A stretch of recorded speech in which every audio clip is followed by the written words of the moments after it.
Hello chess friends and welcome to Zarov's Chess Channel and welcome to the Skilling Open in 2020. We have finally reached the final stage. It's Magnus Carlsen versus Wesley So. This will be, I think, an incredible one. And in my opinion, Wesley So deserved really his place. He played an outstanding semifinals against Hikaru Nakamura. Such a great opponent. Hikaru was, of course. But before we start to analyze some games, I wanted to first congratulate Magnus Carlsen for his 30th birthday. Magnus, I wish you all of the best. Welcome to the 30 club.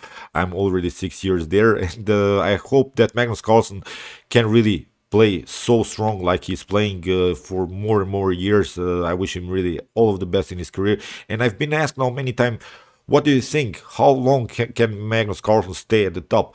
In my opinion, Magnus Carlsen will stay at the top for 10 or 15 years at least. But the problem is now maybe someone can beat Magnus Carlsen in the World Championship match, but I think when we watch the world ranking list, that Magnus Carlsen will stay there on the number one at least for 10 more years. That's simply my opinion. Although, as I said, someone can beat him in a direct duel, but when it comes to the best ratings, the best performances in a year, I think we'll have at least 10 more years of Magnus Carlsen domination. So let's check out now one game as a celebration of Magnus Carlsen's birthday from the finals between Magnus and Wesley So. An incredible finals it was. I want to immediately reveal you the result. The result after the first day is 2 wins for Magnus, 2 wins for So. Wesley also outplayed Magnus Carlsen twice, and especially I like the game from this round 4, in which finally someone beat the Magnus Carlsen, this Sveshnikov variation, because Magnus Carlsen played very often the Sveshnikov, and basically it became sort of an unbeatable opening. Everyone was trying to beat that opening, and finally Wesley So played really an outstanding game. But let's check out now one winning game played by Magnus here with the white pieces. Magnus opened with the move d4. We have knight to f6 by Wesley, c4, e6, knight to f3, the counter Nimzo-Indian setup. We don't want to risk the spinning ideas by the bishop on b4. So here we have d5. The Queen's Gambit decline setup, and after knight to c3 we have the Ragozin defense. And in my opinion, the Ragozin is really one of the best defenses that you can choose. What the problem about the Ragozin is that you are vulnerable also to some pinning ideas by white. In the game, Magnus tried a very aggressive queen to a4, attacking immediately the bishop. You have to cover with the knight. This is a forced move, or you lose the bishop, of course. Knight to c6, and we have now a3 played by Magnus. We have bishop to c3, b takes c3. Bishop to e7 is also an option, because the problem is now you cannot play knight to e5. It's not such a powerful idea, I think, here by white, although you're creating this immediate pin. But bishop to d7 can be played, knight to d7, queen to d7, and the problem is now your pawn is hanging and you're forced to play really a passive move, e3. Although you still have the bishop pair in this particular line on the board, this bishop is really blocked out by its own pawn, and I think you could have troubles to develop it somehow. Still, you have to protect your d4 pawn, and the main goal, I think, in this setup of blacks is to create an e5 pawn breakthrough. But Wesley So goes now into better line, I think, for white. After bishop to c3, we have b takes c3, and here we have, after potential, maybe d takes c4, queen to c4, the opportunity to recapture with the queen and continue the game with an active bishop pair. That's, I think, a huge difference in the first line and now in this one. Now I think this dark square bishop is perfectly fine. We can then, when we develop it maybe here to g5, f4, then we can play e3 and still have a good diagonal on light square. So still a good setup here for both sides to play. The position is about equal. It's not the point that Wesley made a mistake here, but still I like this first line better here by Wesley So. So here castling, we have bishop to g5, h6, kicking away the bishop to h4, and now comes bishop to d7. There is also a line you can try immediately to move g5, attacking the bishop. Then the bishop has to retreat, and you could, after the move g5, bishop to g3, knight to e4 could be a possibility, and then maybe even try some f5, f4 ideas. But okay, in the game, After move g5, we have, after move h6, bishop to h4, and now Wesley tried bishop to d7, creating this discovered attack by the bishop on the queen. That's why queen to c2 has to be played, and now knight to f5. Basically forcing now white to show his cards, because we are attacking immediately the c4 weakness. In the game, Magnus tried a very aggressive g4. Incredible move, really a nice attacking move.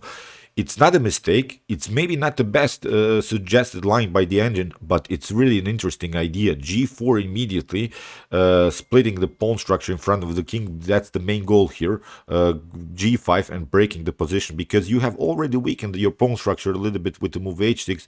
Now we want to play the move g5.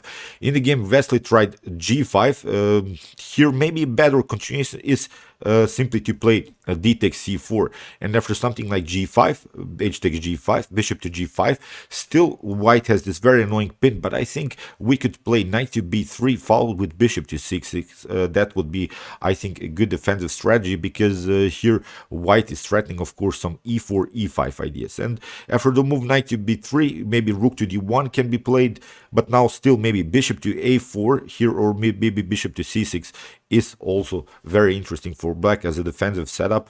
But Wesley So goes now really aggressive into the game. After the move g4, we have g5, bishop to g3, and now knight to e4.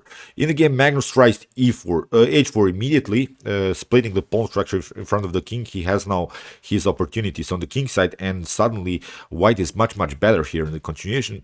Wesley takes knight takes g3. We have f takes g3, but now after g takes h4, rook to h4. Of course, you don't want to lock your open h file. This would be, I think, a mistake, although black is still vulnerable to some attacks here. The king is a little bit naked. Black's king doesn't have so many pieces in front of him, but still you don't want to, of course, lock your files where you have already opened it. Now Magnus, of course, takes rook takes h4. Now with the direct attack against the h6 pawn, we have king to g7, and now g5, simply opening the position. If you try h takes g5, of course, you see, then you're vulnerable to some attacks. Here queen to h7 is the possibility. This would be very risky. In the game, rook to h8 was played, and now knight to e4 played by Magnus. Even if you try now h takes g5, then rook to h8 will happen. That's the main tactical shot here. You have to take with the queen. If you take with the king, then you get knight to f7, of course, the fork on the king and the queens. If you try to take with the queen, then you lose, of course, your bishop on d7. So that's why very interesting tactic that Magnus found. You cannot take the pawn. That's the most important thing. In the game, knight to c4 was played. We have g takes h6. The king is attacked, king to f8, and now knight to c4. After d takes queen to g5, even if you take d takes c4 here, the main issue here is that we can grab the space in the center with the e4 move. Very aggressive play here by Magnus. In the game, Wesley tried queen to g5, and Magnus played king to f2. The threat was, of course, queen takes g3, but now finally we have d takes c4, but now queen to c1. Very important move to now simplify the position, because when we watch now the pawn structure, it is, of course, a little bit messed up, but what we want, as I said, is to create a central pawn central control here, move the pawn towards e4, grabbing some space, restricting all of these pawns by black, doubling up the rooks maybe here on the h file.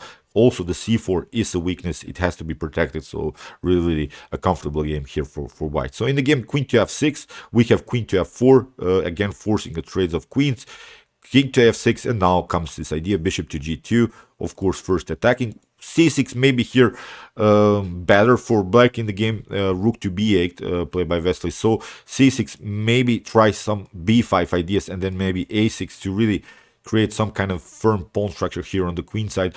But still, this bishop is much better. You see how it's really in a nice attacking shape. On the other hand, this black's bishop is really out of game. It's basically a part of the pawn chain.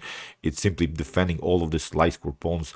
Really a bad bishop situation here by Wesley. So that's why maybe rook to b8. Magnus creates again a very nice space advantage with the rook. Now he's never allowing his opponent to push the pawn on e5. If e5 happens, that would be, I think, sort of a liberating line. Then this bishop could be again very active, maybe here on f5. In the game, King to g6 was played, rook to h1, protecting everything. This is now our main strength here, the pass pawn on the h file. In the game, f5 was played, and now g4. Again, very nice move by Magnus. If you again play f takes g4, of course the bishop will come very active into the game. Bishop to e4, and then we can even push the pawn further here to h7. So that's why Wesley doesn't react. He plays rook to h7. We have g5, and finally Magnus has his goal here. He's accomplished his main idea. It's now the so-called the connected pass pawn situation. We have now two connected passers, and this is simply, I think, too much to handle here for black. Although maybe here you can also try king to g3 to include your king more actively into the game, but I really like this pragmatic idea because we know that Magnus Carlsen is a pragmatic player. G5 connecting the pawns, and still we have opportunities to play e4 and then followed with bishop to e4. In the game, Wesley tried bishop to c6. We have bishop to f3. What Magnus, of course, wants to do maybe is even connect a third pawn here with the move f4. Bishop to f3. Now king to f3. Also, e takes f3 is a possibility, but now Magnus, of course, wants to get his king activated. King to f3. We have rook to d8, and now king to f4. Rook to d5, and now rook to h3. You see now, because we have now protected our main pawn here, the protective pawn of the pawn on h6, now we can play much more freely with our rooks here, maybe attack also the weak e6 pawn here. In the game c5, we have rook to e3, protecting now by Wesley, rook to d6, and now d takes c5, rook to a6, rook to d1. You see how Magnus really plays now this endgame, very interesting move, and in this position, Wesley So resigned. What should you do? If you take this one, you lose this one, then we can push this pawns further. If you, I don't know, maybe go more actively with the king, then we can even try rook to d6, creating another pass pawn. Then the king would be also a little bit deflected here towards the queen side in order to protect the potential promotion of that pawn on the d file. When that happens, then we can push this pawns further. On the king side, we can play g6. When that happens, if we connect two pass pawns here on the 6th rank, then a rook is basically lost here on the king side. So that's why in this position Wesley So resigned. But okay, this was the first day. The result is, as I said, 2 wins for Wesley So, 2 wins for Magnus Carlsen. Wesley So played really outstanding with the white pieces. Still, he has his chances, and I'm really looking forward to what will happen, because this could be maybe really one of the most interesting finals of this year. So, okay, I hope that you enjoyed this game. I really enjoyed it a lot. Interesting line in the Ragozin. If you want to see more games from this tournament, check out my Skilling Open coverage. Here's the link. And if you want to see maybe some other content on my YouTube chess channel, check out my commented chess games played by computer series. Here's also the link. And if you like this content, you can also subscribe to my channel. See you soon with some more videos, and chess is the best, of course.